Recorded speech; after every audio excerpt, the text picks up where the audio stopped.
Welcome to the Prospectors Radio Show, the talk show for our community. Please welcome Rich Cooley, Indiana Gold Hunter Dennis Dayton, Kathleen Biffle, and your host, Tim Grimes.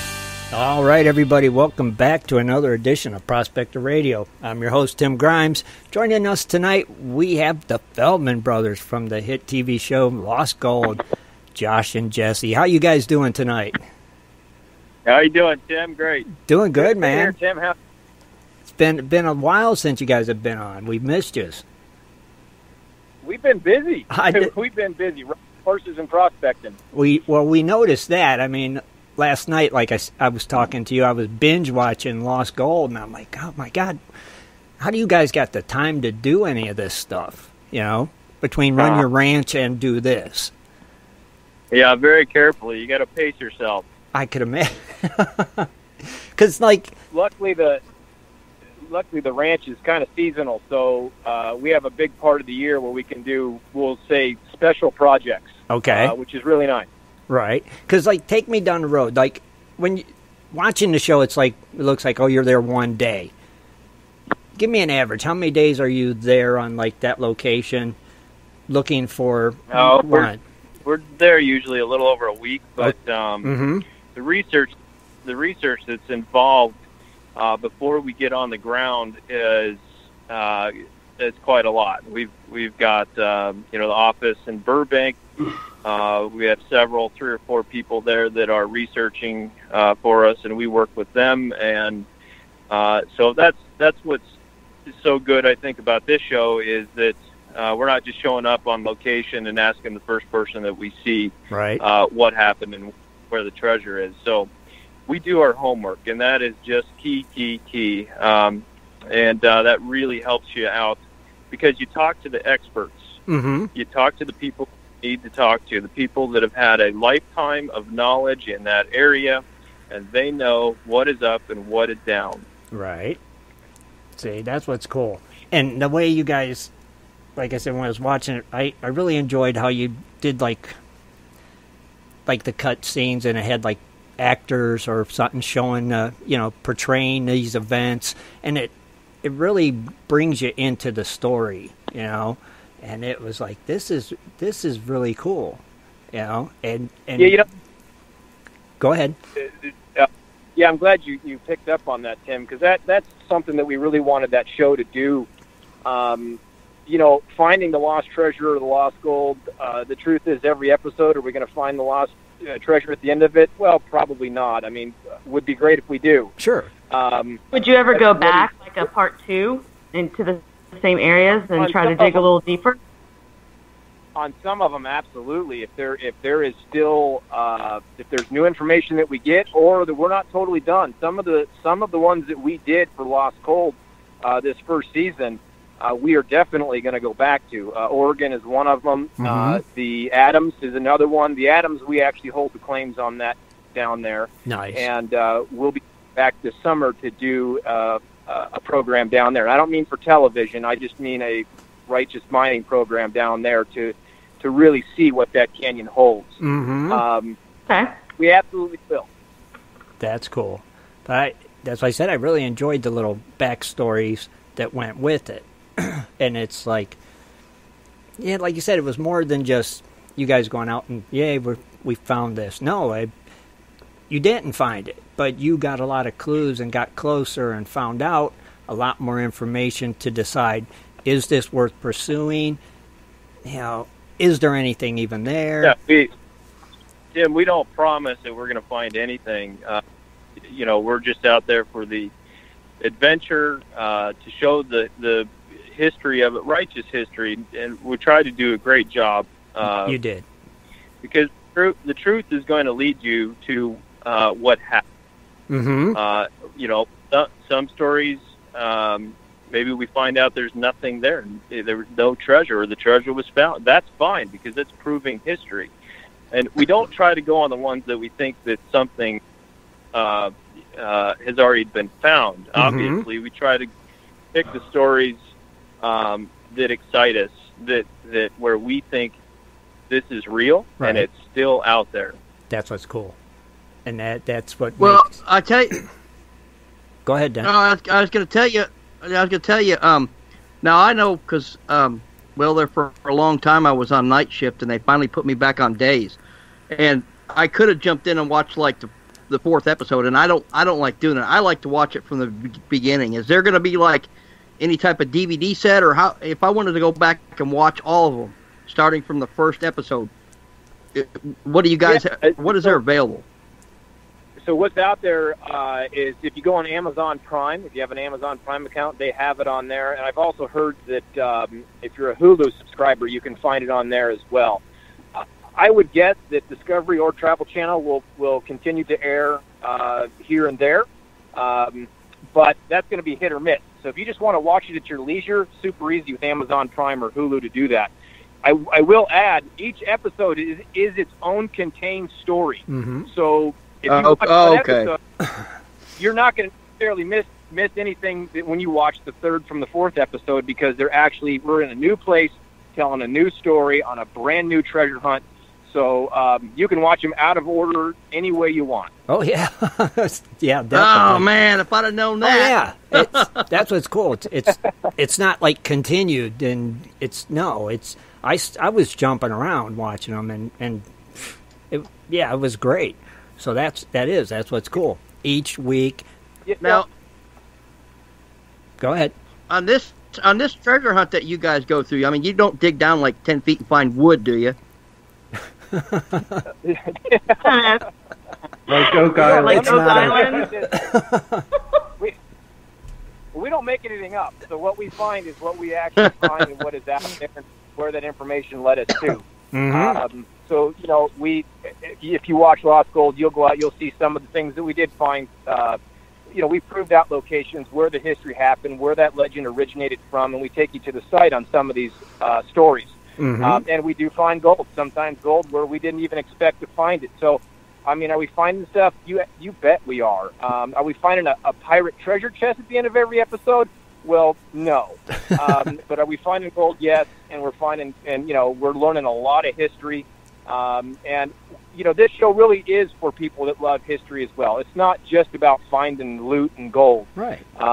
Tim, you mentioned about the recreations. I mean, that's why it's done that way. We want to put people back in the time. These people were real. These events happened, and we want the audience to really feel that and what they were going through and why we're chasing this to begin with, because the history is just as important as finding the gold, if not more, in many cases. Oh yeah, definitely. I mean that. Go ahead. Yeah, I think that's the thing about that your guys' show was a lot of people always ask, well, what does it take to find treasures, what type of research, and you kind of do walk through some of the resources and how you really have to connect the dots through history, through some of the stories and even some of the legends to see what's real, what's true, what happened, where it did, to kind of trace those breadcrumbs to possible locations. And I think that was the most fascinating part of the show. Yeah, that's cool, man. I mean, it's what we love doing. We've been doing it since we were kids. So our dad took us out treasure hunting when we were old enough to go with him, and he ran us all over the Southwest, mainly the Superstition Mountains here in Arizona, looking for the Lost Dutchman gold mine, and that's where we kind of cut our teeth, and we got the bug for not only prospecting and mining, but treasure hunting as well. Mm-hmm. I mean, it all kind of goes hand in hand, but we really learned that we enjoy the history and exploring that and being able to go places where really cool events happen. Our mine here in Arizona that we own, I mean, one of the coolest things I think about it is the fact that it is a historic gold mine from the 1890s in Arizona. I mean, in its day, it was known as the richest gold mine in the United States. Yeah. And we know all of the history that happened here at the Mammoth Mine. That's because cool. we went and researched it, just because we wanted to, not necessarily because it was going to give us more gold or more money in our pockets. It's just because we're a part of that now, and we want to know who was before us. Mm-hmm.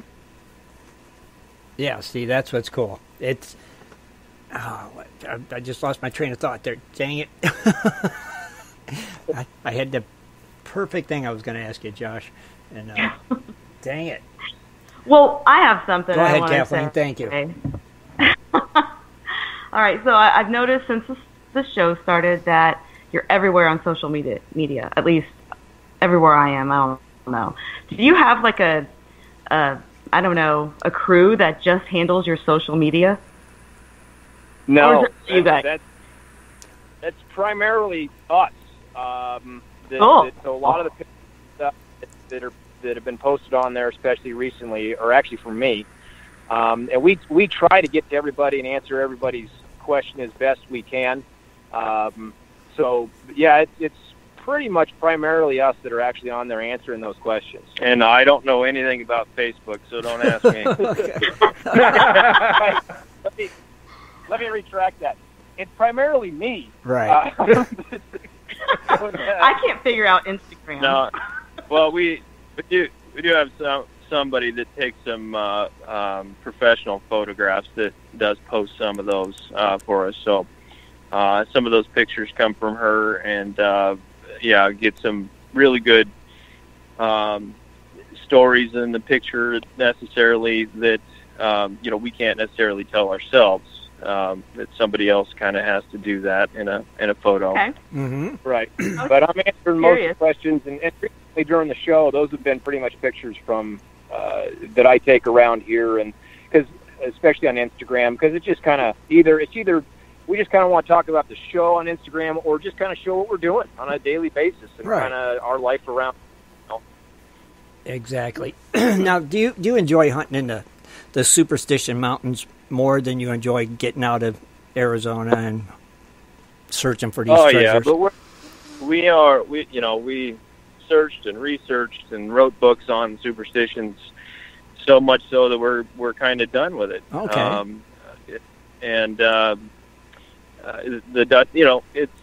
This is a place where there's lots of legends. Yes. There's at least a dozen really good lost treasures out there that I would recommend if you're in the area and you like treasure, go research and search those out. Mm-hmm. The Superstitions, it's a wilderness area, and it's a playground for lost treasure, anywhere from the Lost Dutchman to DeGrazia's paintings to some people believe the Jesuit treasure stuff and the Aztec treasure stuff, and there's a cave of gold bullion out there that people have searched for. There's Geronimo's cave, that's another one. Right. It goes on and on, but there's at least a good dozen ones that are out there that are really good.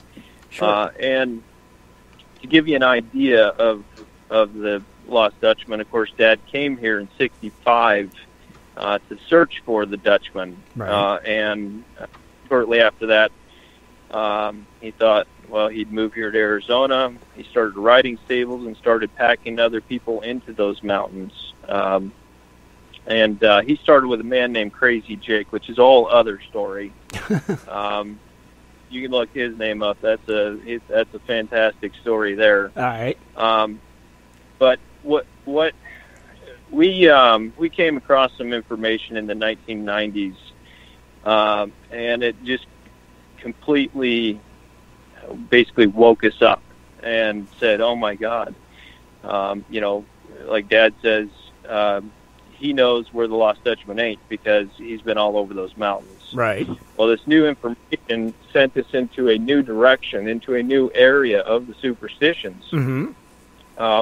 where there is gold, where there is silver, where it was mined in the late 1800s. Nice. And this information came from an old-timer that was privileged to know those people during the early times, and his father was here, and we just kind of straightened everything out, where the legend promotes tourism almost a lot of times.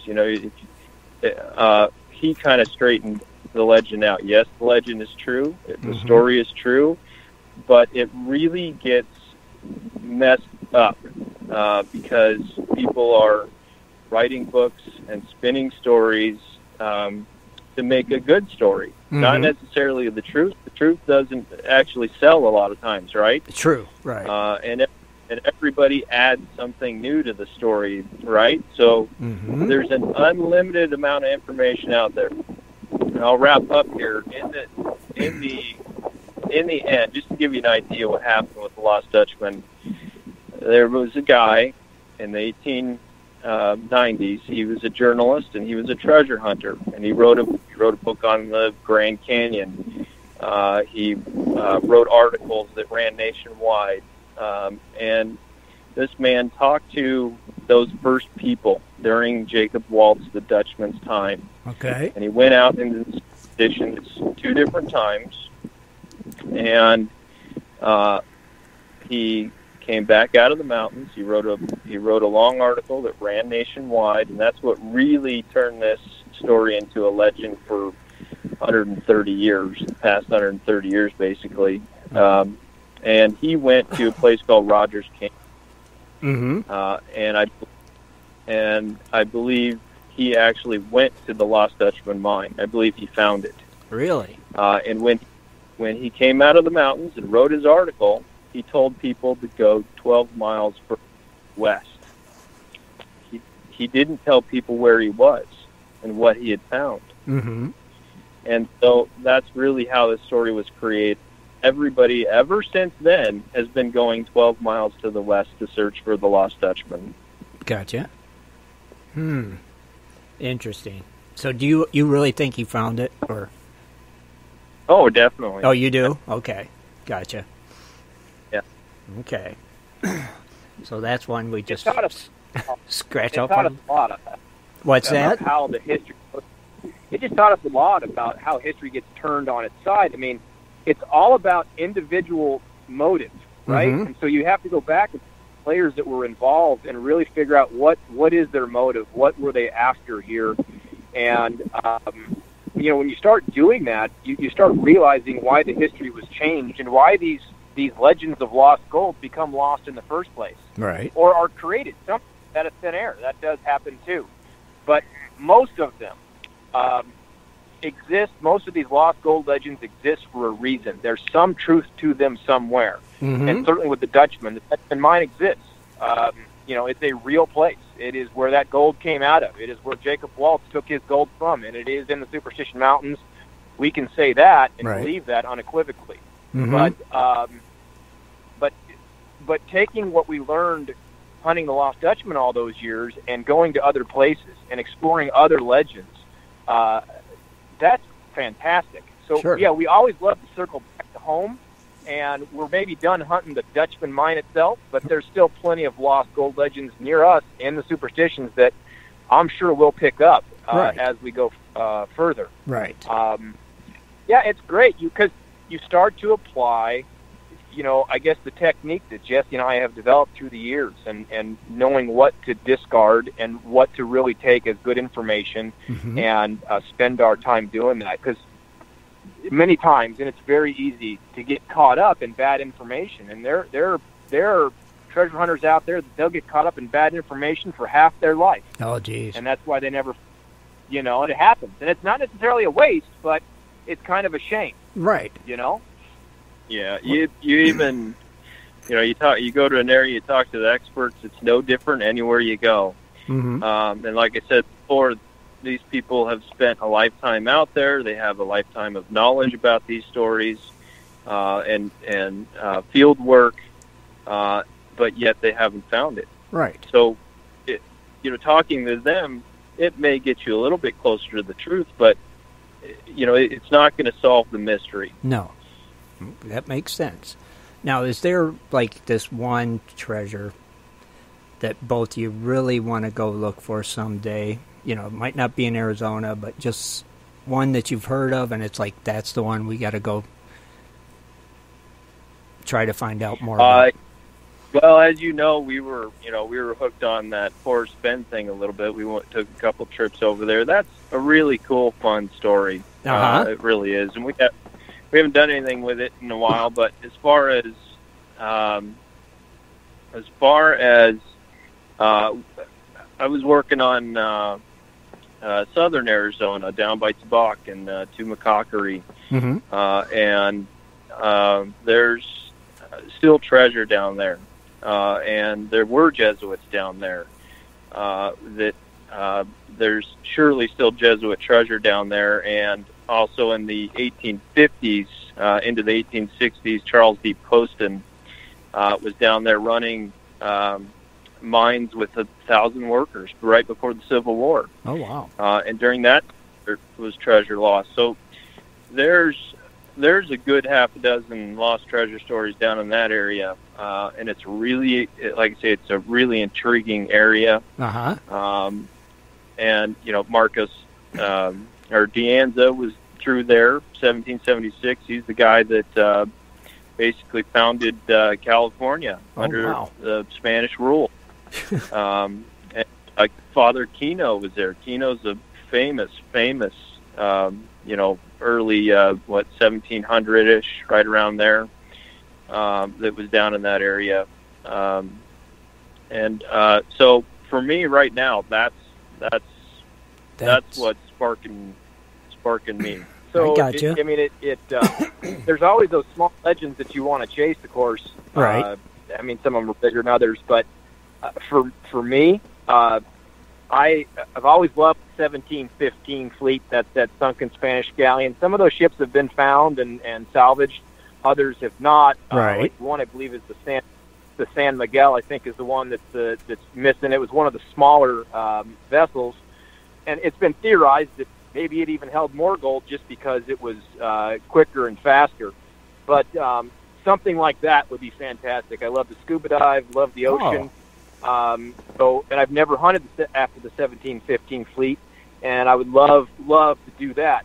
Now, on a larger scale, even a grander scale, I would love to go hunt something like, just because I love the history of it, it's something as big as like the Ark of the Covenant. Now, that's a hard one to search for. You're talking foreign countries, and you might get shot. Yeah.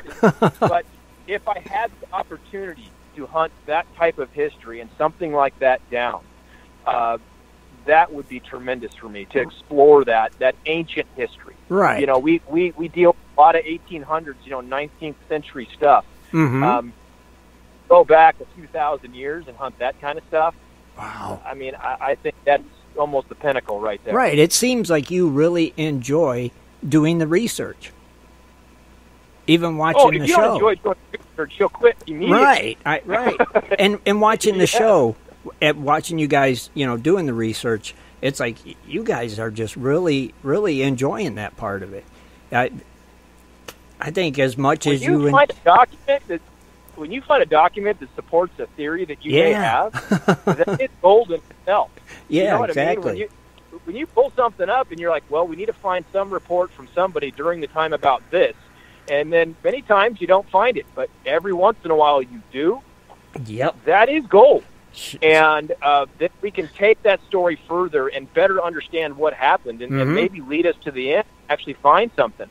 Like I say, the Adams is probably the one that I think, I'm going to speak for Jesse, but we're probably most excited about right now, just because all the history points there. We were able to put together all that documentation to absolutely show that is the Adams mine. That is where those diggings happened. That is where the legend originated from. Right. So now that we're there, all we have to do is see what's basically left. Right. And that's exciting for us. We don't know what we're about to find down in that canyon. It could be a little bit of gold, which is for sure. We've already found that, or a lot. On the show, we were able to do 3 test holes. That was the time that we had. Right. And unfortunately, you don't have all the time and that you want out there. So for the show, you have to get the show shot, but we also still have to do our work. And so 3 test holes, great. We found gold. That's awesome. But where's the big stuff? And as far as I'm concerned, there's still big stuff left down in that canyon. Right. Yeah. As you saw in that episode, we found a miner's cabin, right? And there was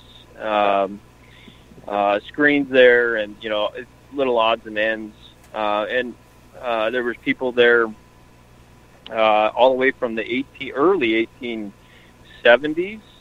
Right up through the 1930s, and we heard reports during the 1930s that there were people in that canyon bringing up Coke bottles full of gold. Oh, geez. Wow. So it's not the gold there historically it's proven, but what's left? That's the question. How much work did they actually do? And certainly there's high grade pockets left. Today we got bigger machinery. We can do the work easier, and we can test that canyon up and down and sideways and figure out where those pockets still are. Right. Now for the blue bucket in Oregon, that's a fascinating story. And the thing that really catapulted our research was people over the past 15 years have been looking for the Meek route. Right. And they have found it, and they documented it, and they put GPS coordinates on the ground.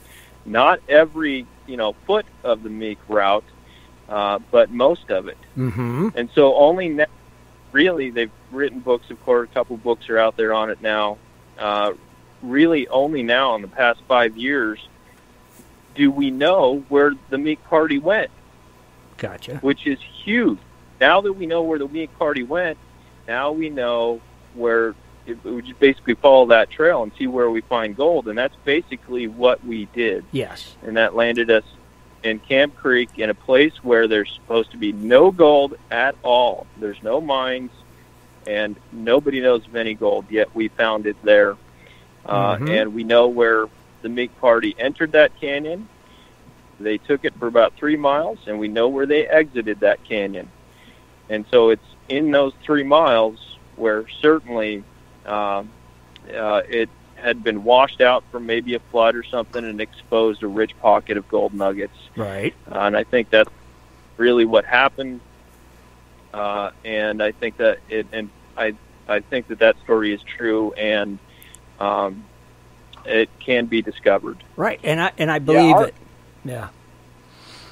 The question in the chat room. Question in the chat room said, "Did you get the permits to start digging where you found the Spectre gold?" So we still have a lot more prospecting to be done up there. We have certainly talked to the proper authorities, if you will, and started that. But as far as us going in and like staking a claim down that spot, no, we're not there. We're not at that step yet. The Adams that I mentioned earlier, we were at that step. Absolutely, we got claims. It makes sense. We know where we want to be working. They're different. We really need to do more prospecting, explore what's really going on. Why is there, any kind of gold there? What does that actually mean? Was it deposited through? Is there actually a lode deposit there? Doesn't seem like there necessarily would be, but there could be. Or was it glacially deposited? You got to remember, you go back eons, those glaciers were coming down into Oregon, and they were dozing billions of tons of material south. So that could have happened, and then some gold gets reclassified because that dosation comes down south, and then that's why you find gold in areas that it's not. That could be an interesting theory that is possible there, because that's maybe why the blue bucket's been so hard to find. It's not, you can't follow the geology of the area to bring you to a lode deposit that is then being eroded into placer. It's actually a glacial deposit, and it's just getting reclassified in the creeks further south. And maybe when they came through there, it was just the prime time where obviously that gold was, a nice pocket was there, and they, was at the surface that they were able to grab it. And it could have got reburied after that, could have got blown out further down the creek after that. And then yet there's not much of a trail left to it. Right. So we just know. That's the point. We don't know what's really going on there yet, and we have a lot more prospecting to do until we can determine, hey, we really need to actually stake this area and go after it. Yeah. We're just not at that step yet. What's the biggest piece of gold you guys have found? For me, I'm not going to, probably not placer so much. I mean, obviously we plastered and got gold that way. I wouldn't say, though, that we've ever gone after big, large nuggets all that much in our lives. All right. So for us, it's all load stuff. It's our gold mines here in Arizona, and we've hit some beautiful pockets that are just beautiful wire gold running through the quartz. I mean, sticking out like hair. That's you cool. know. I mean, it's when you find specimens like that, those are the ones that I'm going to say, like, yeah, those are the ones I'm most proud of. You know, right. You put that vein away, and then there's gold. I remember one time I was working on a vein, and shoot, that thing wasn't even a half-inch wide, which is pretty typical in a gold mine, a lot of narrow veins. And I was just breaking it away, and I had my chisel on the one side of the vein, and, of course, hammering down, trying to break that piece off the front. And I hit the chisel, and I hit it a third time and a fourth time, and literally maybe fifth or sixth time I hit it, gold pops up around the bottom of my chisel. I literally put that chisel right on top of a nice gold pocket about the size of your fist. Jeez. Of course, when I saw the gold pop up, I pulled the chisel back, and then I worked more carefully from the outer edges and peeled back that whole vein to get the entire pocket visible, because we didn't want to mess the specimen up. Right. You know, when you see the gold, I'm sure you guys know, you don't crush it. You keep it as a specimen itself. I like it when you see more gold than you do quartz. Yeah. Yeah. Yeah. I totally agree with that statement. Mm-hmm. So when you're running 50 to 100 ounces a ton or more, that's some spectacular stuff. Sure. And of course, you don't put that through the mill. No, God, no. You know, those are special specimens there. Sure. And you know, I mean, everywhere in Arizona I've been, gold is, it's pocket country. And you dig a little bit on the vein, it could be carrying 2 ounces of gold the whole way through the vein. But then, of course, eventually you'll run into a pocket where when it pockets out, sometimes it's really good. Yeah. See, and that's how you guys began, was on that type of gold, right? Well, my first was in the Yuba River in California. Dad was a kid, and that's really where I started. Was placer on the Yuba, and there was great gold nuggets that he was getting there, sizable stuff. Mm-hmm.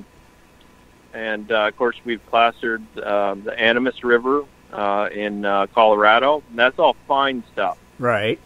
So nothing spectacular, but a lot of fines makes a lot of Yes, ounces. it does. Yeah. Yeah, We had the opportunity. my first prospecting trip up in Colorado as a kid. Mm-hmm. So there you go. We weren't into big gold nuggets like Jesse said. It's very fine flour gold up there. Right. Kathleen? Oh, I was just going to tell Jesse that we had the opportunity to come out and see him in his rock crusher on the ranch. Jimbo brought us out there to see that. How is that coming around? I should be finished with it in May. Okay. Nice. Now with all the production and stuff, do you still have time to do that? Right now, we're doing other sorts of business, but our season here ends in about mid-April, and that's why it's so great to hit the road. So we've got basically 5 months out of the year that we can do those sorts of things, TV and a little mining and so on and so forth. So we're gonna hit the Lost Adams, and we're gonna finish that mill here end of April, May. Nice. Yeah. Last summer we weren't able to do a lot of our own personal mining projects, actually because of Lost Gold. We were in primary filming of that, so it took up a lot of our summer, which is great. I mean, it's a wonderful problem to have, of course. Sure. But we're definitely itching to get back into our projects that are not only here right at the mine and of course the Adams itself. So we're hoping to start our summer with some of those projects. Oh, that'd be cool. Now, Josh, since you like scuba diving and stuff, have you ever done any dredging? Well, not underwater dredging. Like if you're talking like see up from that TV Bering Sea Gold or whatever. Yeah. No, I've never done any underwater dredging like that. Mm-hmm. The scuba diving I've done primarily recreational, actually. Okay. Just to go down and see the reefs and those sort of things. So no, that's not. I don't have any experience with that. Although I would definitely do it. Oh, cool. Okay. So that's on your bucket list.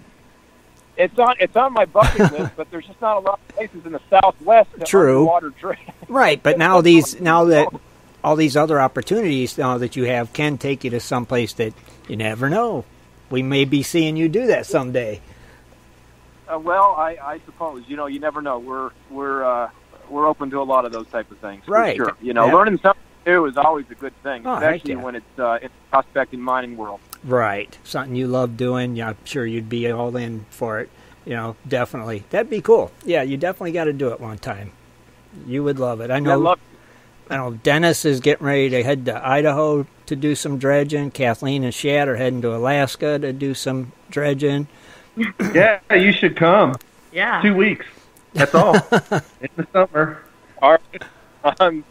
That would be wonderful, but I think our summer's probably full. But I've got a question for you guys. On Sure. this season that you guys did, and all these different places that you went, and something I asked you the last time, but this year, was there any one particular moment that was like really kind of a scary moment for you guys? No, not for me. No, not really. TV shows, they like that sort of drama and so on. And if it's real, we'll show it for sure. Like on the pilot, Josh doesn't like ropes. He really doesn't like ropes, and he showed it. But we haven't been in a situation that, oh boy, this could go either way. And hey, we like adventure. We love danger. We're all about that stuff. But we are not going to fake it for TV. Right. Yeah. Oh, Jeff no. Platt, I think I can't say I was terrified, but obviously let's say it's uncomfortable. And again, it has to do with ropes again. But we were in Texas and going down in that cave. Jesse stayed up because he was manning the ropes up top. Mm-hmm. So I went down, and that was a little bit worrisome because there was limestone formation there, and there was big rocks that were kind of stuck here and there throughout it going down that shaft, Mm-hmm. and it just wasn't stable. Right. And if you're going down, you really didn't know what you were dealing with. We threw a few rocks down, just to see like what would maybe just fall down easily. But going down it, all that stuff's above your head. Right. And, you're moving the rope down, and some little rock rolls the wrong way, and you're in trouble. So I think for real danger, that was probably the most dangerous situation that we were actually in was going down that shaft in Texas. Once I was down past the shaft, it was really a cave, and you felt pretty comfortable in there, actually. You didn't feel like you had a bunch of loose rock above your head, but that shaft was absolutely sketchy.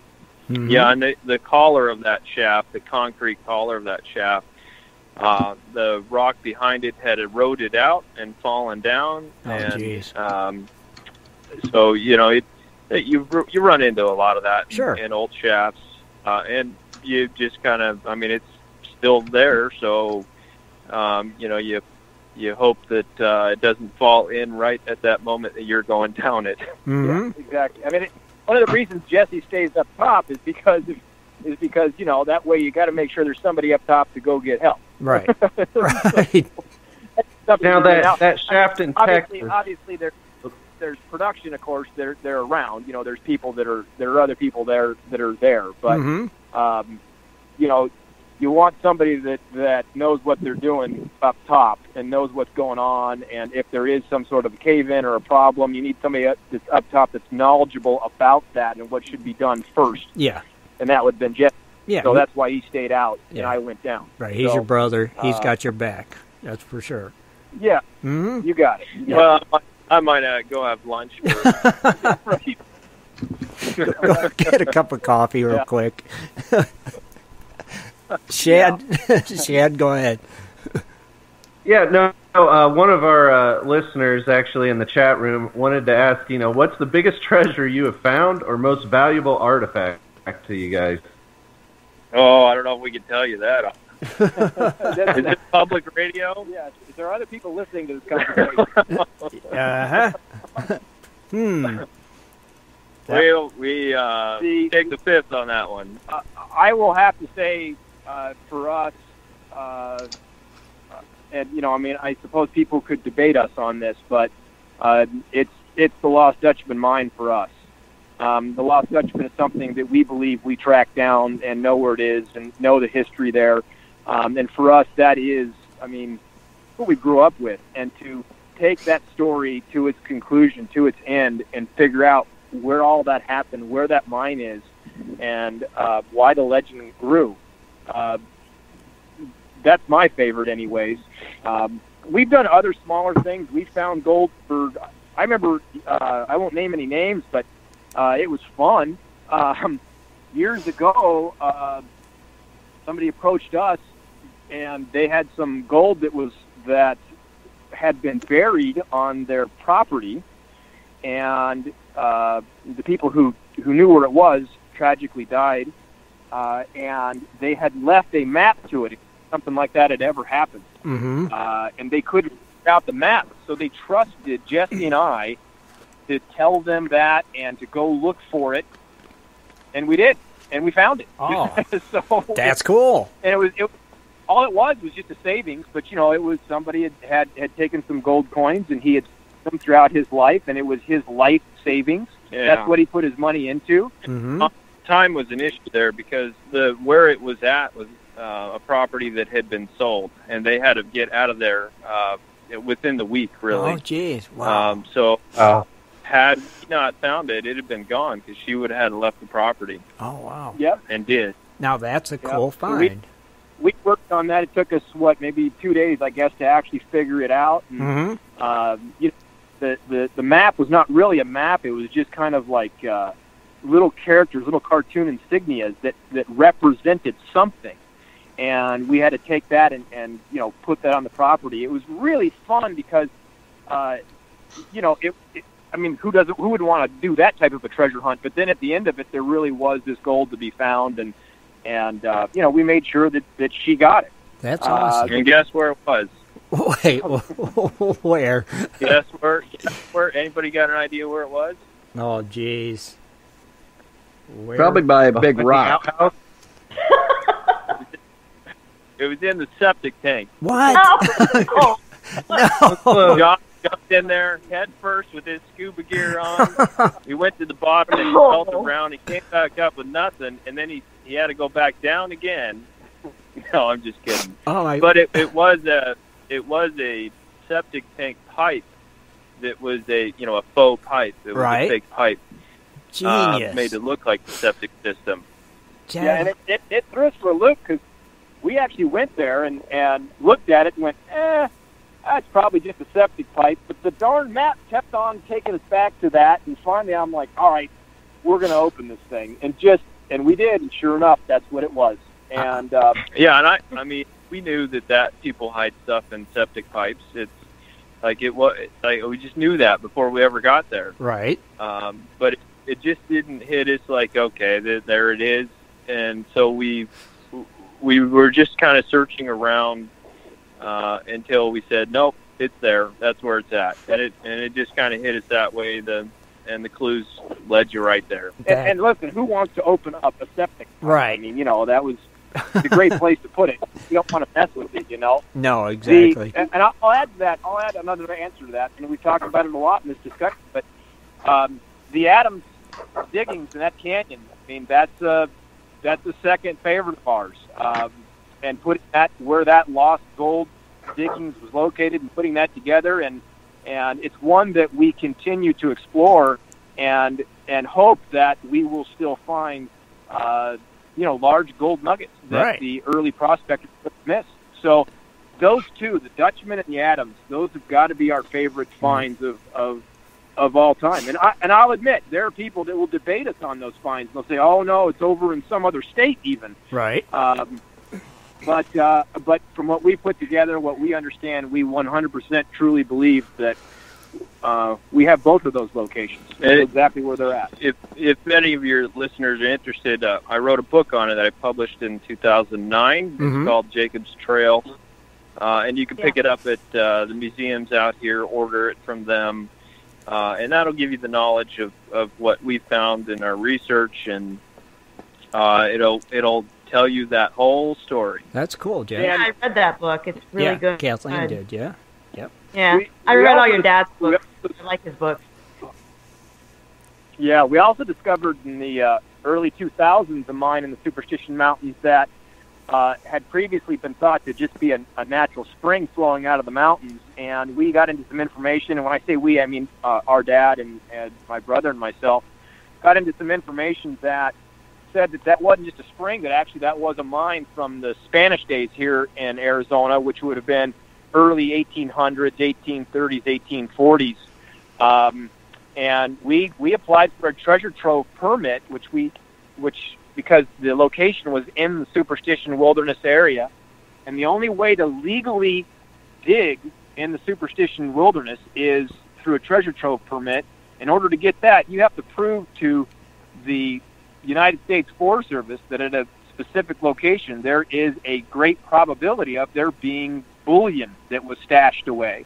Really? And the research that we'd done had enough evidence that the United States Forest Service had to say, and they don't want to give them to you. It's not like, oh, yeah, just go sign this piece of paper. You have to go through a process, and it took us 5 years to get through this process to get this permit. So we obtained the only active treasure trove permit in the Superstition Wilderness area to explore this site. We proved that it was not just a spring, that it was a mine, and that it was dug by the Spanish in the 1840s, which had previously not been thought to have happened, because the history books will tell you the Spanish were never in the Superstition Mountains mining. And obviously we found the site. We proved that wrong. We proved a little bit of history. And what we found in that mine, unfortunately, we didn't find any bullion at the back of it. But, we found their old timbers and their old workings and all those old artifacts. And those artifacts are a find in themselves, and definitely one of our favorites, because it did change history here in Arizona, and prove something that many people didn't think was possible. Right. We can go on. One of my favorites is a gold and silver cross that I pulled up, here at the mine, and from one of the old miners, one of the old prospectors, and we were just sifting through one of the old dumps and just having fun at our place here, and sure enough, here comes up this gold and silver cross that somebody had worn back in the 1800s. Is it worth millions? No, but it's priceless to me. Sure. And finds like that are absolutely fantastic. That's a find right there. Now, what I need to do, I'm going to take a quick commercial, and then we'll open up the phone lines if somebody's got some questions for you. Is that okay with you guys? Absolutely, we're here. All right, well, we'll be right back, everybody, after this message. Do you like to mine for gold? Enjoy prospecting a nice crack in the bedrock? Enjoy getting outdoors to camp, fish, hunt, and hike on your public lands? You plan your trip, load the gear, grab the dog, put the family in the truck, and drive off to a locked gate. A sign says you cannot enter or access your own public lands. Mining claims and public land owned by we the people are being designated as off limits by our own government every single day. Are you concerned about the direction our government is going? Are you tired of seeing no access, no entry signs on your lands? We are, and we are fighting back. We are AMRA, America Mining Rights Association, the fastest growing small mining advocacy association in America. AMRA is a 501c3 not-for-profit formed by miners, hunters, off-roaders, retired military men and women to stop the insanity. AMRA was formed to educate, unite, and help the small miners and and public land users on their rights. Rights given to us by God. Do you want access to great mining claims? For a small tax-deductible donation to their Miners Legal Fund, your family gains access to proven excellent mining claims across America for an entire year. AMRA challenges the USFS, BLM, EPA, and the other agencies intent upon stopping you from enjoying your own lands. You are who pays these people's wages. It is time they listen to us. We need to unite. And that is what AMRA is doing. As you sit here right now, thousands of acres of public lands are being closed, locked, and blocked from use by you. Are you fed up yet? Join us. Get in on this fight and let's restore America to what our families fought and died for. Freedom. Just visit AmericanMiningRights.com. AmericanMiningRights.com. Also, check us out on Facebook at American Mining Rights Association. AmericanMiningRights.com. Just stopped by on my way home to show you all my gold. You've been digging into some Jimbo's gold pay dirt. Yeah, Jimbo's Gold made me a hero. Huh? Got an amazing idea and supplies on sale from Jimbo's website. With bad weather, bored kids, and stressed wife, I threw a panning party for the kids and their friends. All the moms got a break, kids had a blast. Hero. Happy kids, happy wife, great gold. That's why Jimbo's Gold is always my first choice. Did you teach panning or share your prospecting knowledge? Then you are our hero. Tell us your story for a chance to receive a hero's reward at www.jimbosgold.com/hero. All right, everybody, we're back with our special guest tonight, Josh and Jess Feldman. If you got a question for them, give us a call, 419-520-7574. So, where was we? Hey, I really like both of those commercials.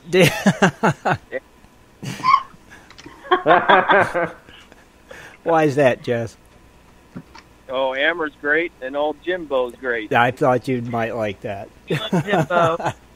Old Jimbo. Or Jimbo, yep. Oh, yeah. And Amber is amazing. Hey, that's who we're going to Alaska with. Yes. See, I'm surprised you So ain't are you gonna find the big one this season? Hopefully. Wait, Kathleen.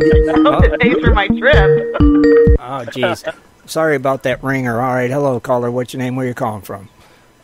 This is Don from Maricopa, Arizona. Hey, how you doing tonight, Don? Not bad. I just wanted to ask, are they planning to do anything about the following or looking into what the Jesuits did back in the 1600s? In the superstitions, no, but down in Tumacacre, yes, definitely. For the Southwest, what is now the United States, and also Mexico? Sorry, what was that? Back in the 1600s, because they've been mining here since the 1600s, and it's been proven. Well, when they built a lot of the missions back in like the one in Tucson, that was actually finished in 1690, and at one time it was said that mission had rivaled in gold and silver and jewels to what the European cathedrals had. And back when the Spanish king had taken over, well, he thought he did, and to take over all the gold, and they're supposed to turn over all the gold. Well, the Jesuit monks told him in so many words, no. And the Spanish armies followed them all the way through South America, southern Arizona, New Mexico, southern California. And a lot of them were slaughtered, but I just didn't know if you guys were going to follow any of them. Oh, yeah, definitely. The Jesuits are known to be hiding gold from the king. They're not giving their king's fifth necessarily. And, of course, when they were kicked out, any wealth that they had, either took with them, or some of it with them, or they buried it. And of course, they left their own markings and maps and all that sort of thing. That I'm no expert in that field, but the Jesuits are known to have left lots of treasure where they were. The Jesuits, they were actually really liked by the natives wherever they were at, and whatever tribes that they were with at whatever location. Generally speaking, they were really liked, versus the Franciscans, who they didn't really like. And so they really had a good relationship, and I think that they mined a heck of a lot of gold with the natives, because the natives were mining and farming for the Jesuits. And I think that they produced a lot of wealth. And of course, we don't know where all of that wealth went. Well, like when the Spanish was taken over, and they had asked the Catholic Church to turn over all their wealth, a lot of it disappeared out of a lot of the missions, and one of them was Father Keno's cross. Yeah, probably silver cross. Yeah. Okay. Yeah, but everywhere Keno went, he actually gave out crosses, silver crosses, to my knowledge, and they're little. They're 2-inch, 2.5-inch crosses, that sort.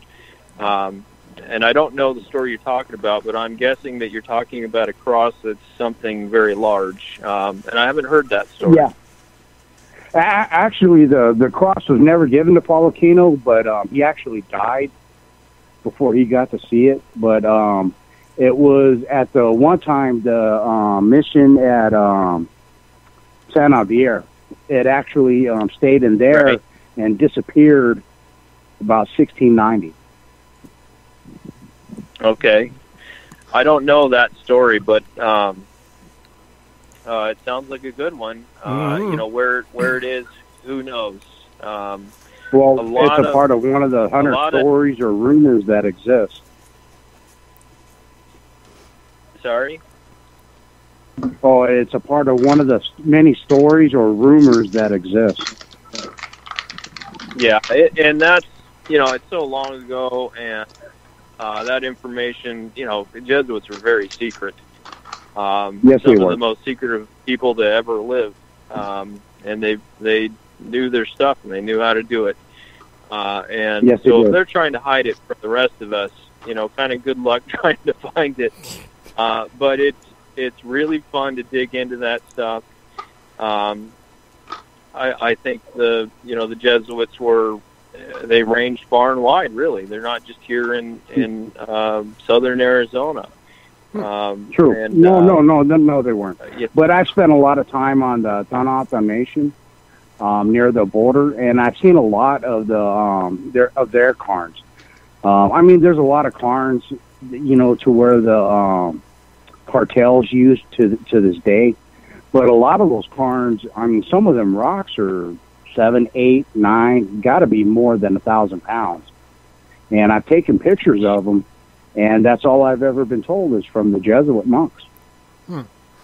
Yeah, it could be. There's also a southern trail across there that they use to get to California. A lot of different peoples use that route, and I'm guessing that's probably most likely what you're seeing there is along that route. They use cairns along there. Okay. Chuck, in fact, Chuck Kenworthy said that, I don't remember exact words, but he was a very famous treasure hunter here in the United States, all over the United States, and he said something to the nature of that route there is a metal detector's dream, a treasure hunter's dream. So lots down there, but it's a very, very dangerous area still. Yeah, it is. It's something that if you go into there, you better have a good reason, and you better be prepared. All right. Pretty cool. I go for the rosy gold, and yes, I'm very well armed every time I go. You have to. There you go. There you go. Well, Don, thank you for calling, buddy. Here, we appreciate thank you, it. sir. All right, you're welcome. Have a good evening. Bye-bye. Bye. All right. 419-520-7574 if you have a question for Josh or Jess. What? Josh and Jess, I was also going to tell you guys. Now I know you said something about not dredging, and I know Shad and Kathleen. You guys are going what in August? Mm-hmm. Something No. like that. Yeah. What? Yeah. Yeah. July. Yeah.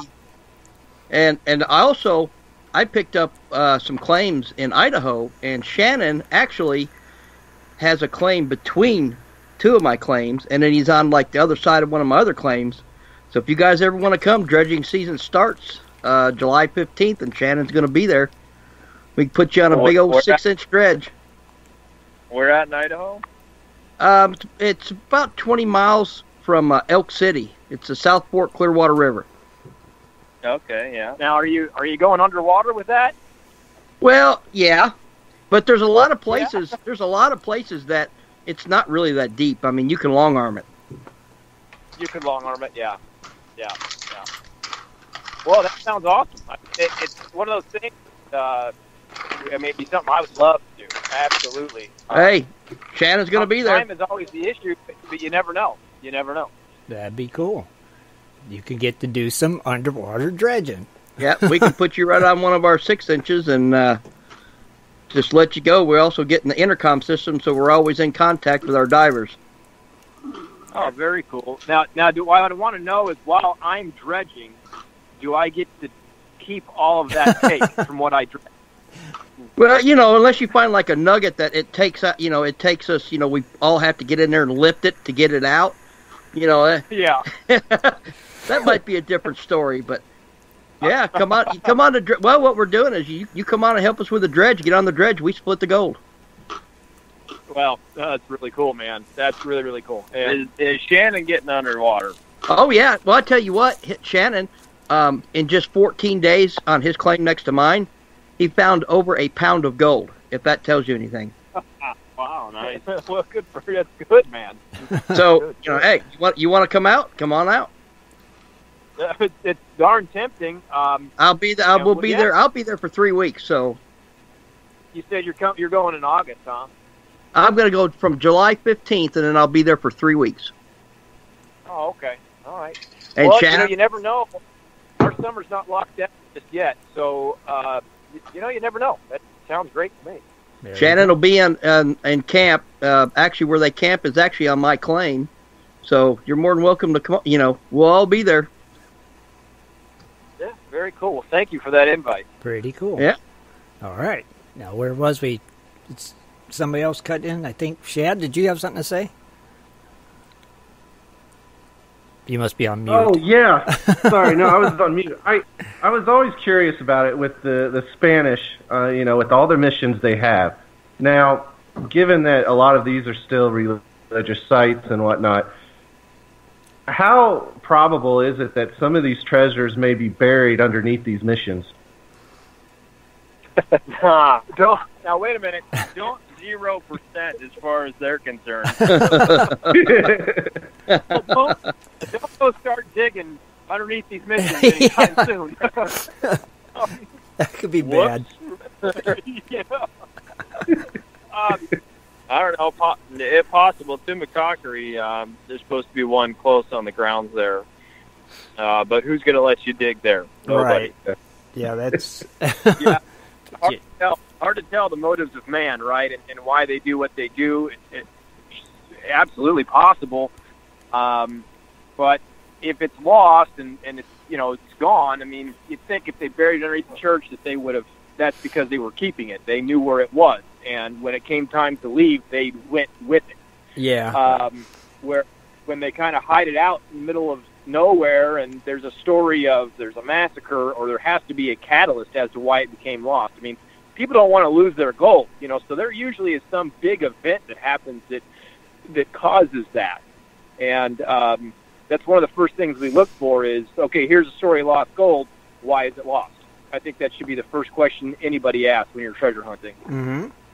Makes sense. Definitely does. Yeah, we just need technology before we approach any sort of mission with any sort of proof, because it's only way you're going to be able to get in there and do any sort of archaeological dig on something like that is the technology has to get better, and it has to, without a doubt, 100% there's treasure there, and then they'll entertain that. But until then, there ain't going to be no digging on no mission. Are you sure? You just tunnel in. Yes. We're absolutely sure. And just that anybody out there listening, anytime you're treasure hunting, you do want to play it safe. You want to do the right thing and make sure you're doing the legal thing. Of course, know the lands that you're dealing with and what's allowed there. Sure. That's something Joe Lost Gold they don't talk about because honestly, it's maybe a little boring, right?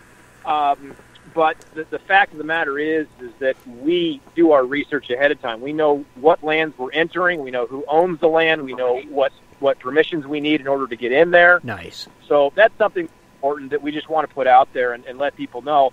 You don't just go walk around wherever you want. You might wind up on somebody else's mining claim. You know what I mean? So you need to know where you're at, and it is absolutely your responsibility to know what you're allowed to do on that property and not allowed to do. Sure. And we actually like it when we're on somebody's private property or somebody's claim, because those people we can talk to, we can get permissions. If they don't want to allow us on their property, then that's fine, and then it just doesn't happen. But it's kind of the same fight that Amber's fighting. You don't want to get wrapped up in something like that. It's why we just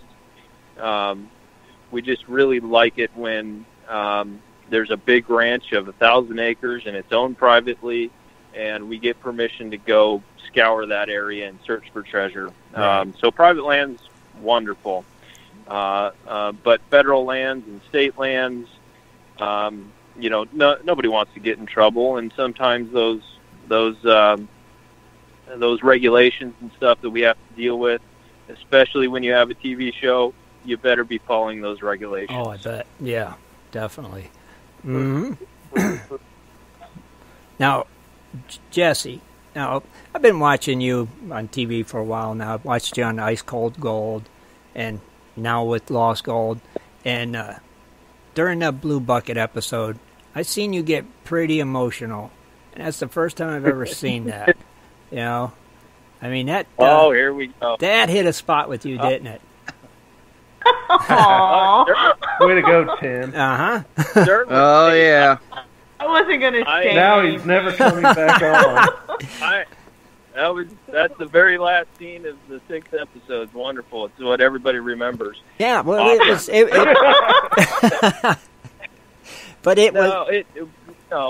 that was a special thing that we found, because we didn't go there expecting that, hey, we're going to actually possibly track down this Blue Bucket. Right. It's a great story. It's Oregon's most famous story. Yeah. I think it did happen, but trying to find it was futile.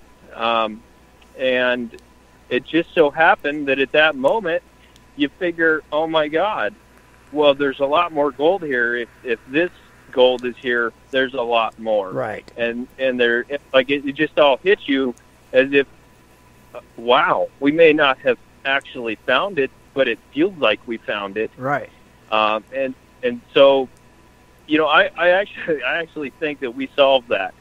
Not X marks the spot, but within, like I was saying, that 3 miles of canyon. Yes. It's there. Yeah. And I think it's just buried over by another cloudburst, basically, that covered it back over. When the meat party went through, a cloudburst had, how canyons are. Sometimes you go in there and it's washed out the bedrock, and other times you go in there and there's 5 foot of sand over the top of it. Right. And I simply think that that's the case, that it's been covered, and maybe for the whole time it's been covered, maybe it's still covered.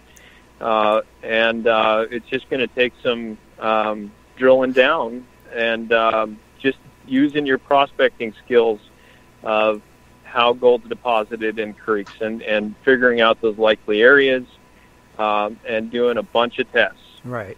My brother just dodged the question. Thank you, Josh. He went right back to Prospect. Did you notice how he went right back to Prospect? Yeah. Yeah. That's talent right there. I didn't dodge the question at all. It felt like, my God, we actually found this one. Even though we didn't necessarily find it, it felt like that. Wow, it's here in this canyon. Right. It was very sincere. I mean, it was like, that was real. That was a moment that. And then when you explained everything, like you said, that we narrowed it down and everything, it just made sense, and it was like, I could imagine the feeling going through them right now, you know. I would have cried too. I really would have. Yeah. I mean, I think it was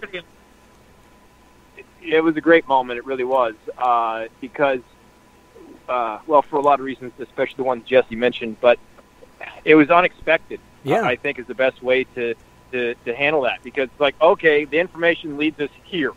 Mm-hmm. All right, well, let's, and you're always going to have some skepticism, obviously, in the back of your mind, no matter what, even if the information is saying, well, you need to go here. Mm-hmm.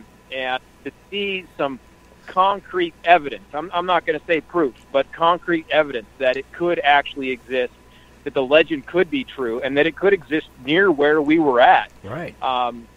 Seeing that full circle like that is incredible, and it does absolutely mean that we're not done with Oregon. We certainly have more to explore, more to learn. Right, exactly. Yeah, and I think we did a really good search of the Meek route. Basically, the story is two different areas, mm-hmm. But we checked all the canyons. We checked all of the areas, right. And what you see on TV, they have to kind of tighten it up and simplify it and shorten everything. Sure. We don't have 4 hours to tell the story, right? Right. But we prospected around, and we found nothing and nothing and nothing. We just kept following the trail.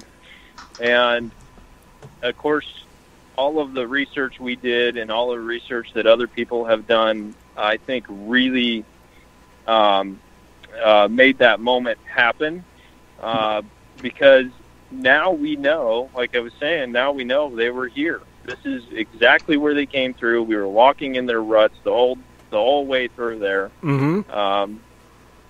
And the like I say, there's two major theories. If you study the story enough, there's two main theories that really come out of that. And the second theory puts you right where we were and where we found gold. Right.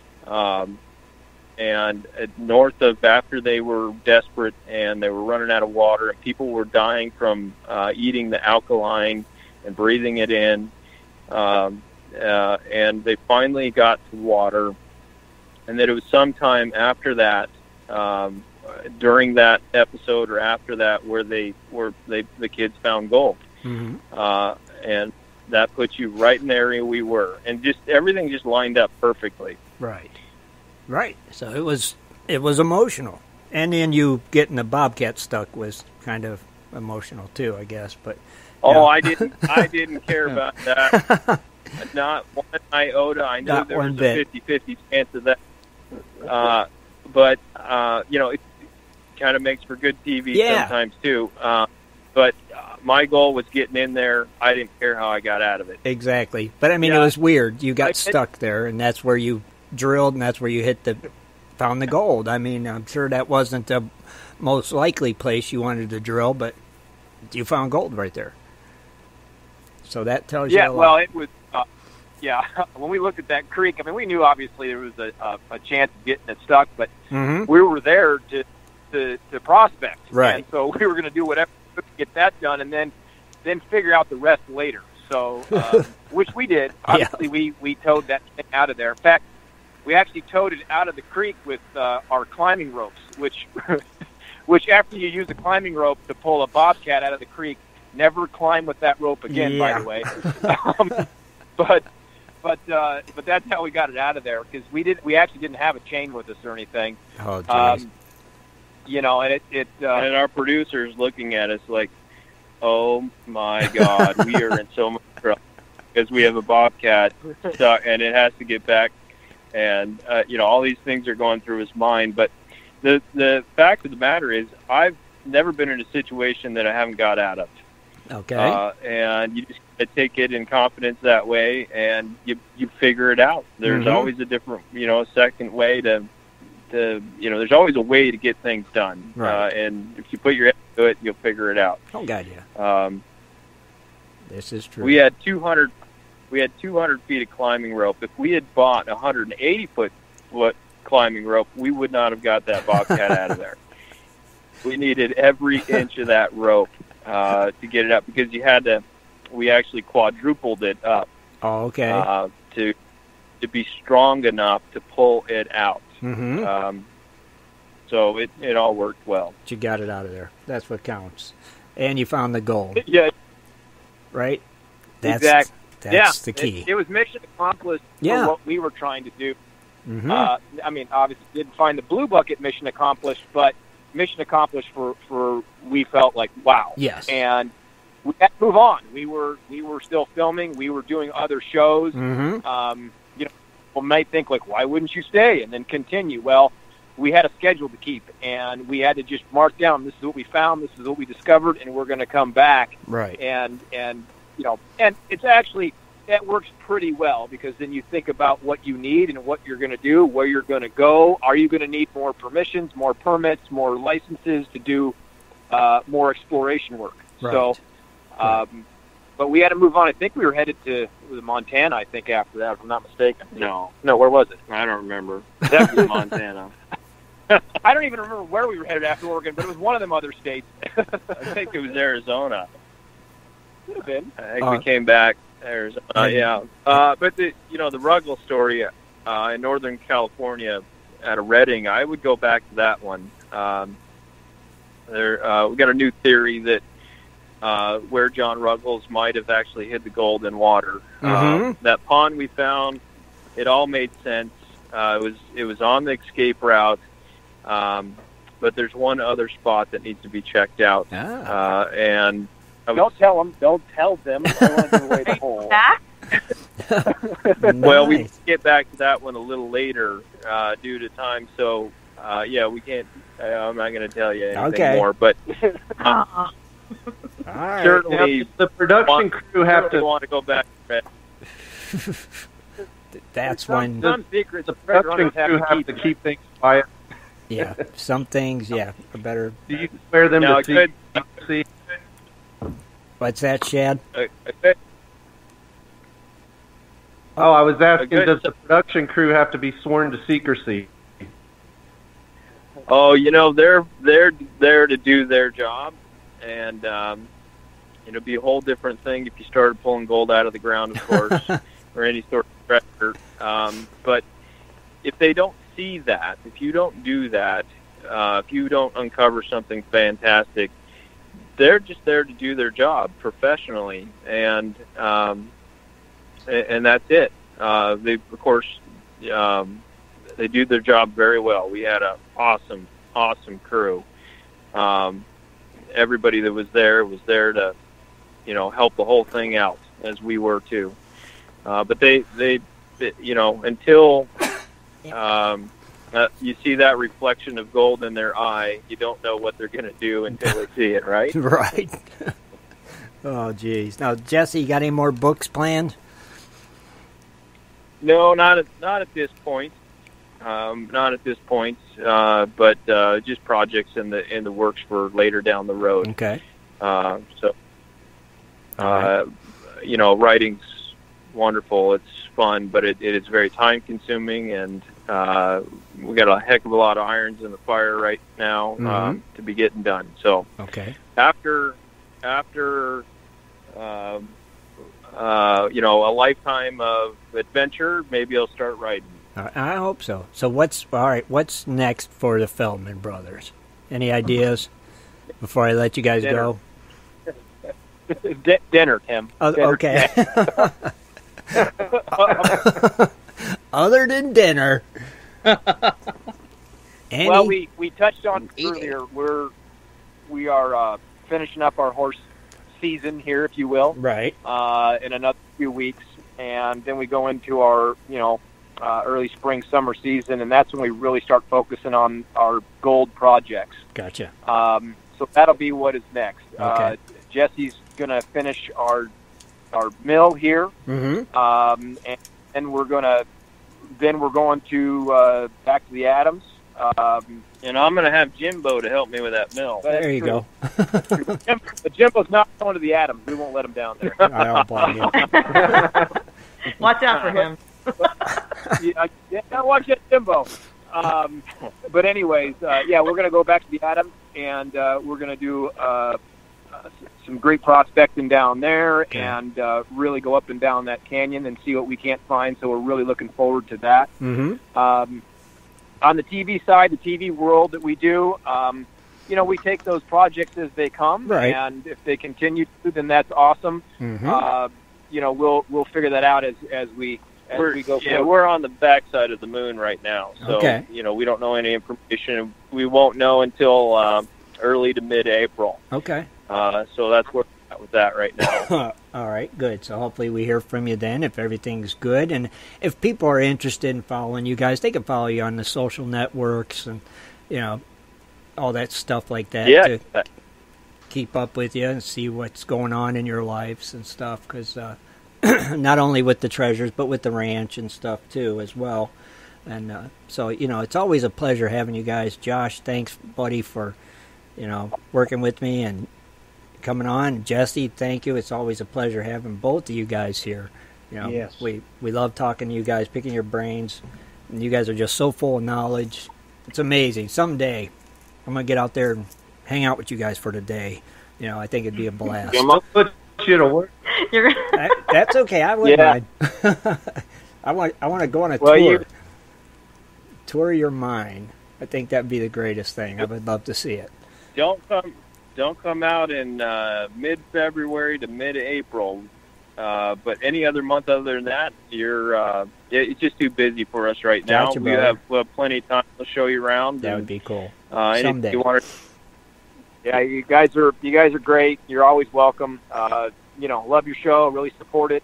Thank you. And thank you guys. Thank you guys for supporting us as well. It means a lot. You guys got it. Anything you need, you just always let us know. We'll gladly promote it for you anytime. And like I said, thanks again for being here. Tell your dad hi, and we're still wanting to get him on someday. Yes. Yeah. He's a hard one to pin down, that guy, but we'll try and get him on for you. We will. We will. All right, we appreciate it. Yeah, we'd love to hear some of his stories, too. I'm sure he's got some great ones to tell about you guys, probably. So we won't keep you. Go get some dinner. Josh, Jesse, thanks again, guys. Thanks, guys. All right. Thanks, guys. Thank you. You're welcome. Take care, guys. All right. Bye, guys. All right. All right, everybody.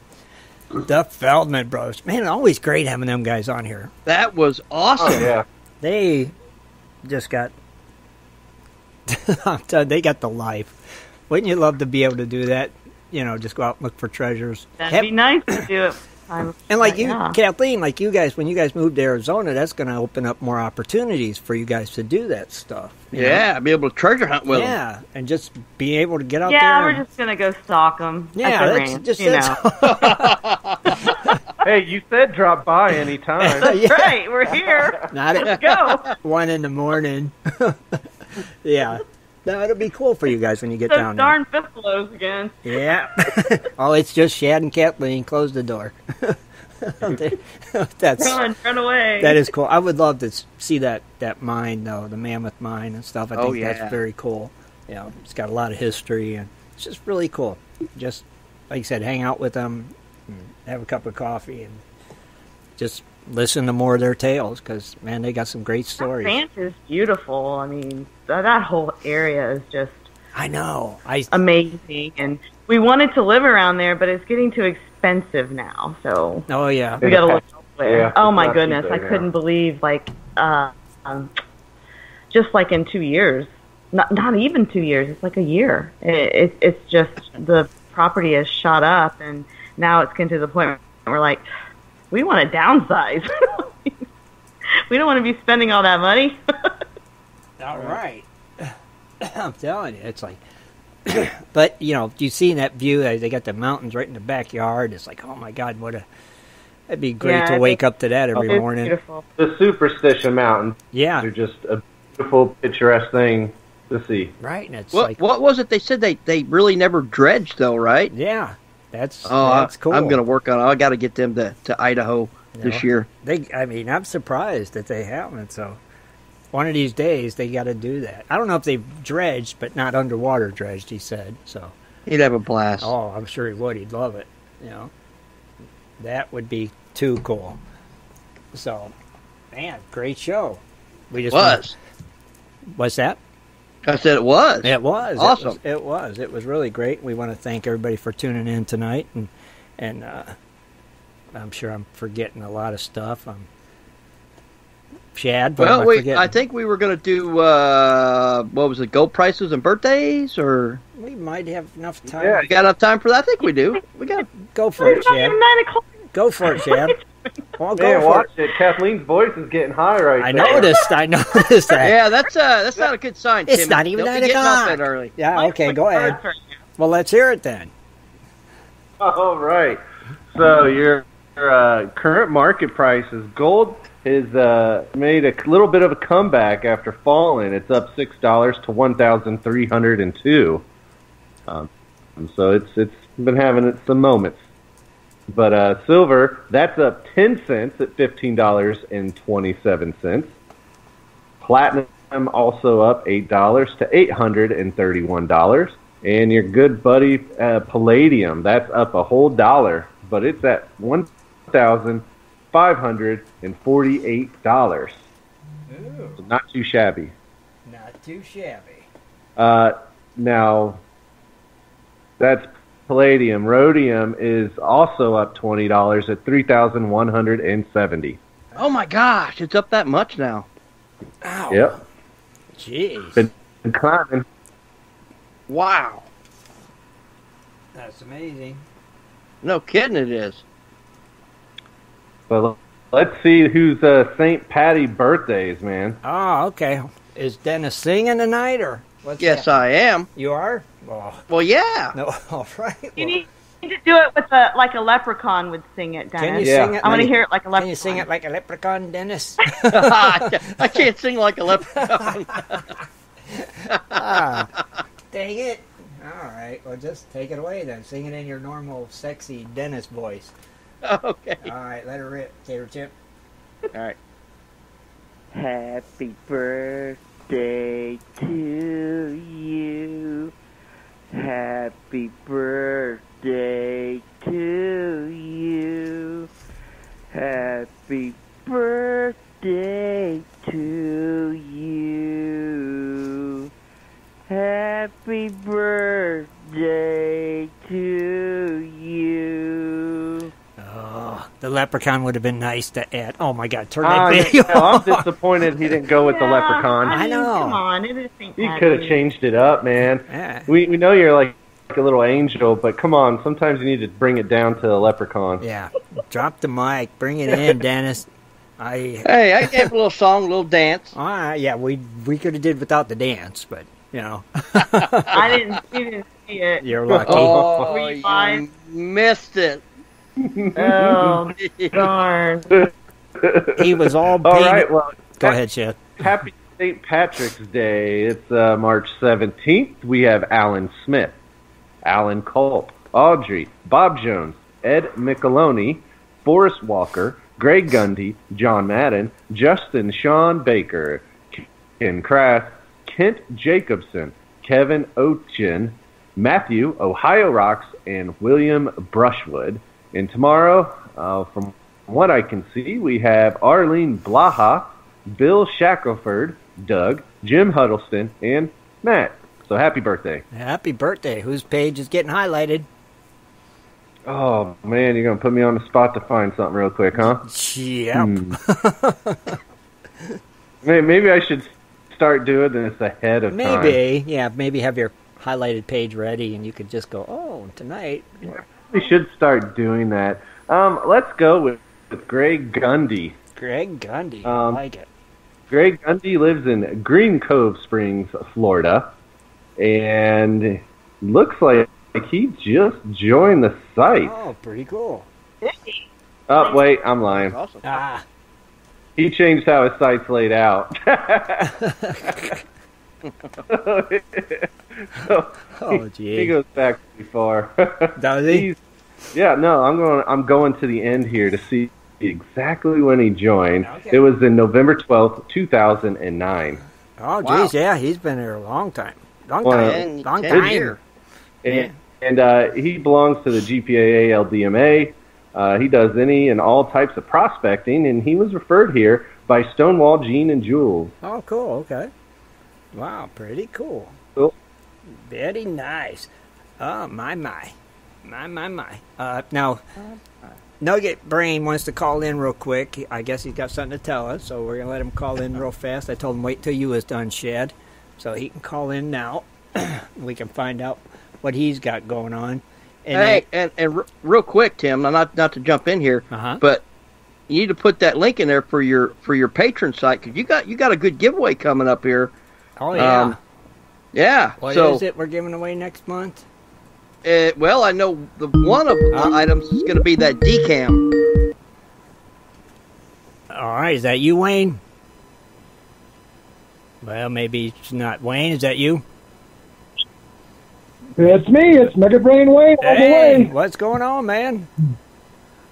Oh, you know what? Been very busy. We've been shoveling out of snow like you wouldn't believe in Colorado. We had over 2 feet of snow in like 36 hours on my property and buried everything. And oh, it's jeez. been a minute. Jeez. Yeah, it's melting off. It's melting off, but not fast enough. No, just keep So- it up that way, please. Oh, yeah, well, you know, no problem. We need to fill up our lakes and reservoirs. Okay. They drained almost everything last year because we were so dry, and then we had that big fire here just outside of Durango, and Oh, jeez. it's been this year it should be a nice damp and moist year for all the farmers. Right, And and probably getting their crops in. And we know that moistness is important. You know, we Well- do know that. So so what's going on, man? Excuse me. I'd like to talk about the watch hunt real quick. Go we ahead. got a big hunt this year. Yeah, go ahead, buddy. We're, just go to www.ats.org for more information, but I'll give you a quick fill-in. On Friday, it's going to be a day of gold prospecting down at the river. We're going to bring a 4-inch dredge, a bunch of high bankers, sluice boxes, cleanup equipment. Whatever gold is found, you keep. We don't want any of it. We want you to take it home because, you know, you're just going to find me a good spot on the river to go to later on after you leave. Uh-huh. And on Saturday, we got a couple things planned. We're going to be doing a gold nugget and a gold coin hunt. The 36 acres, there's going to be tokens out there for gold nuggets and gold coins. Oh, And cool. if you find one of the tokens, you bring it in, and at the end, it's a 2-hour hunt. And at the end, you bring it in, you'll find out if you win a nugget or a gold coin. Mm-hmm. So that, and then Sunday we're doing a 4-door hunt. I made up little doors with house locks on them, the same kind of locks you have on your house. I got over 5,000 house door keys, and depending on how many people are going to be there, we're going to be planting those keys, and you're going to run up, and if it unlocks a door, one of the doorknobs, you're going to win whatever prize is behind that doorknob. That'd be cool. Right now, I think it's a total right now of 6 metal detectors. Gold Grabber donated a gold grabber to us, one of the big ones. And we got all kinds of stuff this year coming in. Very nice. And so Yeah, we'll have that. So when is that hunt again, Wayne? It's June. It's in June, right? It's the week after Father's Day. Okay. It's the... Caught me off guard. Didn't have the paperwork ready. That's all right. 'Cause it's not. I know we got plenty of time yet. So, and I know you'll be telling us and calling in to remind us, like I've told you to do, to keep calling and reminding everybody about it. So yeah. So We know it's a week after Father's Day. It's weekend after Father's Day. I think it's the 22nd, 23rd, and 24th. They're just right there. Gotcha, brother. Okay, cool. Well, make sure you add it to the events tab. On the site. Mm-hmm. You know, I got. I was going to try and call in Wednesday night. You asked me to call in Wednesday night. I really appreciate this time you're giving me. Oh, you're welcome, buddy. But there's an RV show that comes on Wednesday night, and I've been listening to that, and they contacted me the other day, actually yesterday, Saturday, and asked me if I would come on their show and talk about metal detecting. Okay. And most of the time they only give people a one segment. It's like 10 minutes long. Right. He's putting me on for 2 segments to talk about metal detecting. Oh, good. Well, make sure you give us a shout-out since we promoted them just now. Make sure you give us a little bit of a shout-out. They call it the RV Show. Mm-hmm. It's on YouTube. Okay. And I'll be posting it on my Facebook pages as soon as we get it up. Okay. That I'll be on there. It's a 2-hour show, and what's really cool is if you go on this and you enter your address, you go to their website, you enter your address in there and your name. Mm-hmm.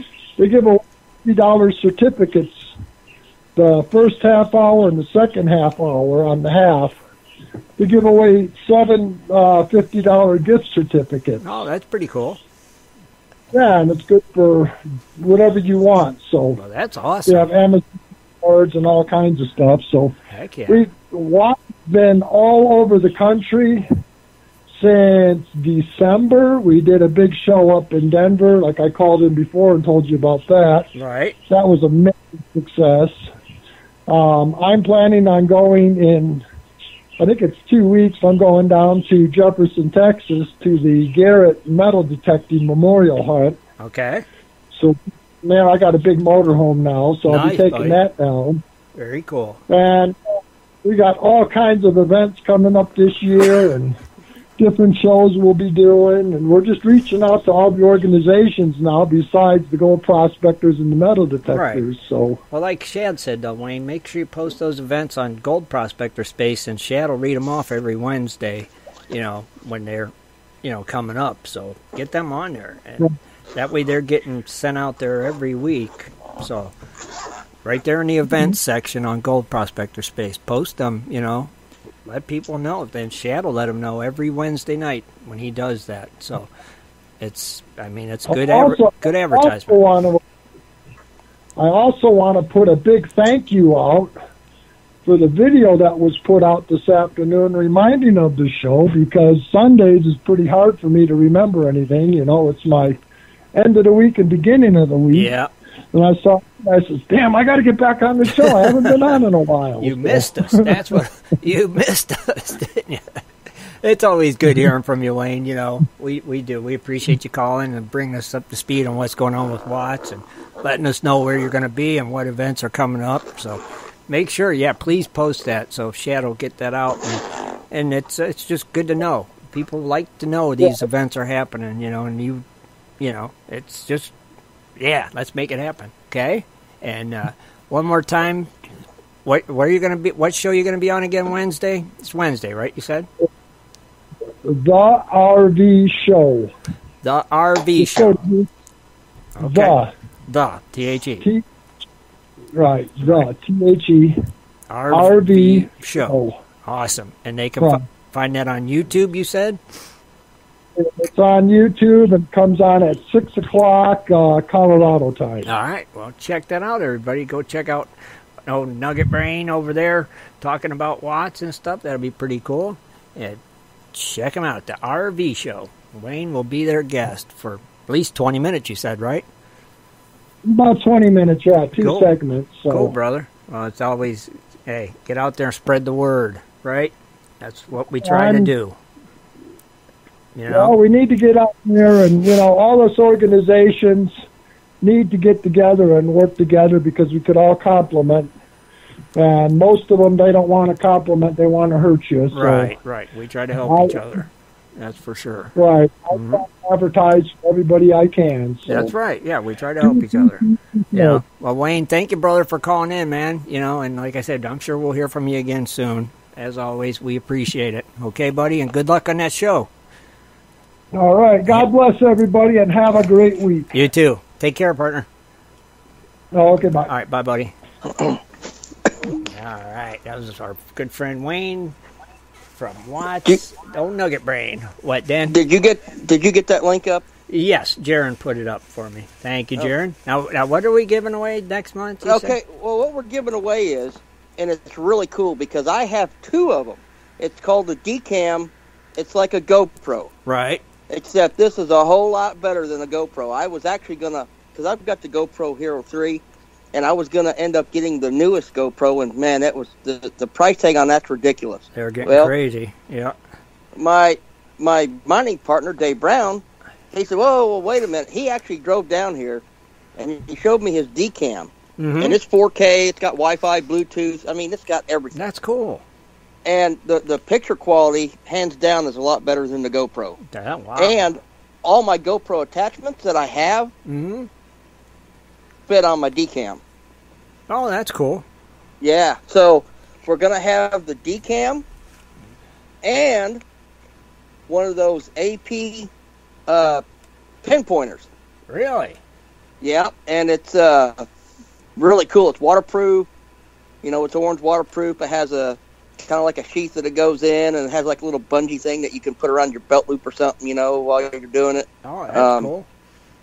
Yep. So if you guys want in, come join the family. Just become a premium patron. It's make a $10 pledge and you're in, and it gets you entered into all the monthly giveaways and any other outings that we host or whatever comes up. So really good giveaway for March. Yeah. Hold on one second. Really good. Yeah. Yeah. Keep talking.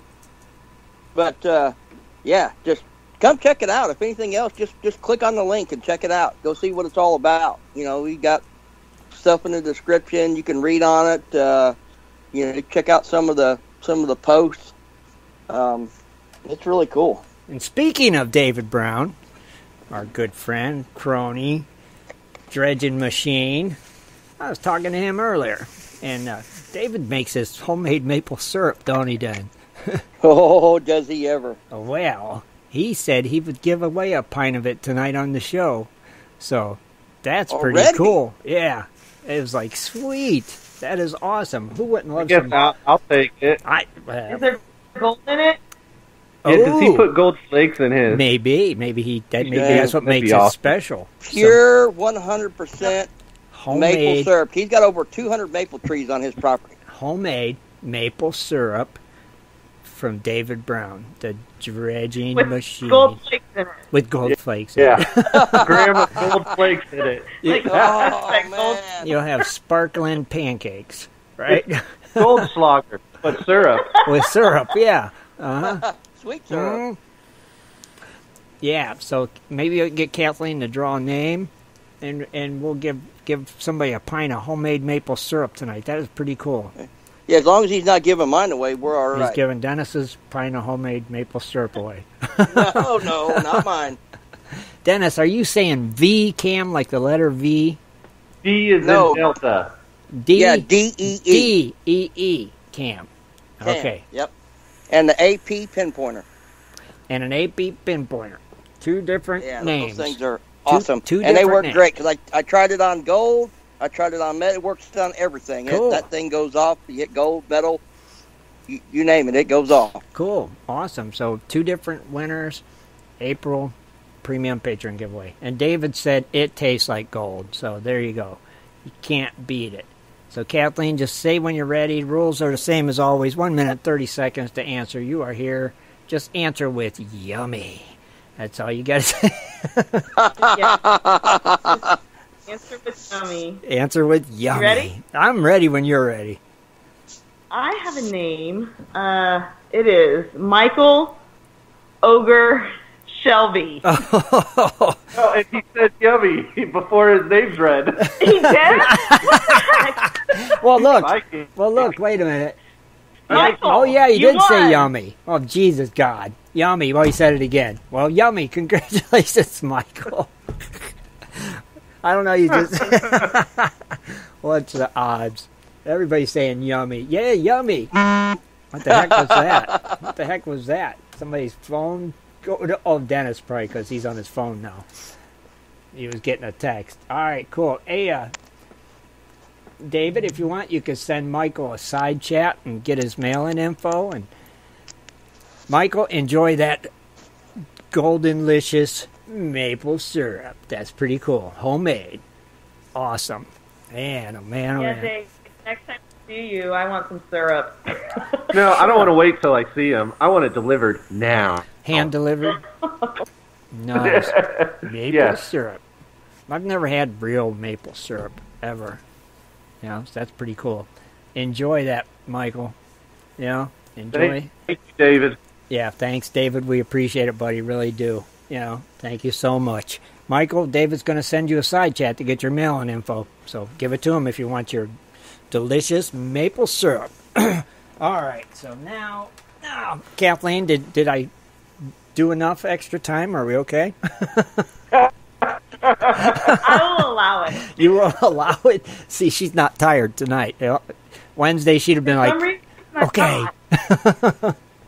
It's probably got to be because what are you oiling tonight? Well, tonight I've got black pepper and frankincense still. Again? Because it gives you a lot of energy. I mean, not like energy. It just keeps you motivated. Now. Well, and I want to let you know, Tim, that this is just her oil for now. This time tonight. Okay. Hey, Tim, if She it has ain't broke, put don't fix on it. 4 different other types throughout the day. Not. The moment she wakes up, when we went exercise, when we got home and did other stuff. And now this. Well, and I've gotten all 4 too. So during the show, though, it's the black pepper and frankincense. It's her nighttime blend. It's the night blend. Oh, it makes sense. And don't forget, everybody, if you want to be as chipper and happy as Kathleen is right now, you just got to get on her website and purchase some of these fine essential oils. Yeah. And I mean, come on, there's the link. You know, I'm in a good mood because we were out yesterday. I know, that's what it was. Yeah. And we found gold the old-fashioned way, back to basics. I miss my dredge, I'm not going to lie. But perhaps maybe next weekend. Right. We're thinking about getting out. See, well, there you go. Yeah, yesterday got you fired up. Now you're ready, right? Ready. Yep. It's begun. See? There you go. It has begun officially. Well, we're glad you got to go out, and we're glad your spirits are up, and you're all happy and chipper. We like Kathleen happy and chipper. You know, that's for sure. So check out her site if you need some of them essential oils. I mean, listen to her tonight. She is on point. She is right there. Way to go, Kathleen.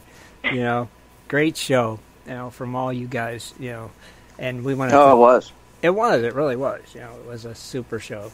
That's just amazing. Share the crap out of this show because it was great.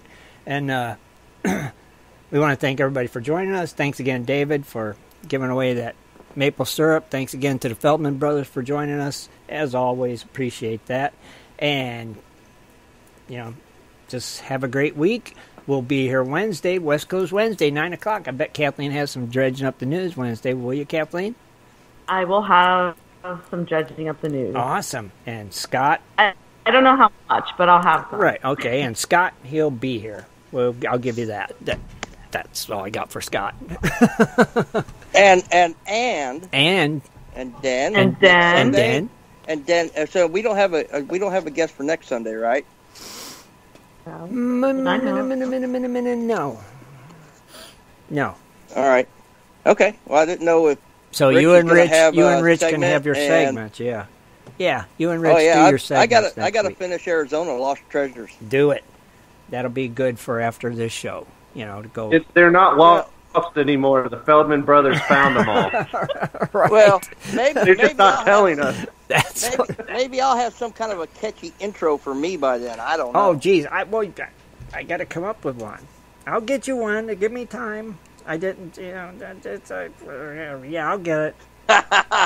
No, actually, intros come after the listeners and members say to keep doing the segment. Yeah, it's a little. Let's see. Well, if anybody out there wants me to keep doing the segment, just go ahead and type in real quick. Keep doing the segment. Yep.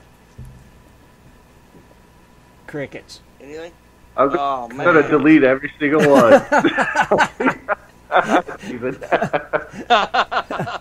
Yeah, we'll get you an intro. We'll get you one that's spiffy. I'll come up with something. Yeah, but what are you naming this segment? Did we come up with a name yet? Well, basically just Dennis Dayton's the Indiana Gold Hunter's Lost Treasure or something like that. That's a big title, man. What? Hey, it comes with a big guy. You can't put Indiana and Arizona in the same title. Here, let's go. Oh no, it's not going to be for air. It's it's going to be Lost Treasures, and I just randomly will pick a different state. Yeah. How about like Lost Treasures with Dennis? Lost Treasures with Dennis Dayton. Dennis Dayton presents Lost Treasures. Whatever. Or Double D's Lost Treasure. Yeah, Double D's Lost Treasure. Oh my God. Man, I got an idea for a banner already. Do you? Oh no. Oh yeah, Across America. Treasures Across America with Dennis Dayton. I kind of like that. Lost Treasures. Lost Treasures Across America with I like Dennis what Dwight says. Do some cheesy 70s intro music. Okay. No. Okay. No. Down and Dirty with Dennis Dayton. Bow chicka wow wow. Oh my gosh. I like that one. I actually do like that one. Down and Dirty with Dennis Dayton. Quit looking at the chat room. Oh no, that's where we get our inspiration. Right there is the inspiration. All right, anybody that comes up with names, send them to us. Keep them coming. Give me some ideas. Send them to my inbox. I'm digging Down and Dirty with Double D. Oh no. Down and Dirty and No comment. All right. We'll work on it. We'll come up with something. Dennis, keep thinking. I'll keep thinking, too. But don't forget, tune in Wednesday night, 9 o'clock, West Coast Wednesday. We'll all be here. And until then, we're out of here, I think. Have a great night. Hold on. I'm running down the hall. Pulling Good up. night, Gold Digger. Yep, say it, Kathleen. Kathleen, say it. Good night, Gold Digger. Be sure to tune in next Sunday at 7:30 for another great show. For updates and more info, please go to www.prospectorsradio.com.